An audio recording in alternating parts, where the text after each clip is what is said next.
Saber vivir es saber morir, así hablaban los sabios mexica.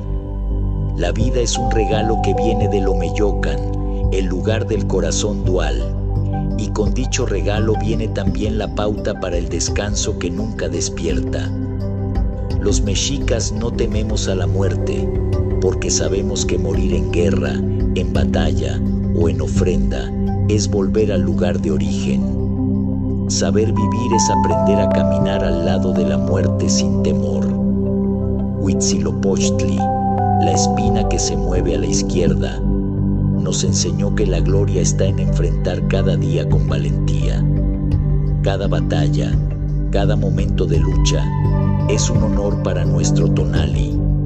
Vive con el mismo fervor con el que te enfrentarás a tu último día, porque el guerrero que sabe morir, también sabe cómo vivir plenamente.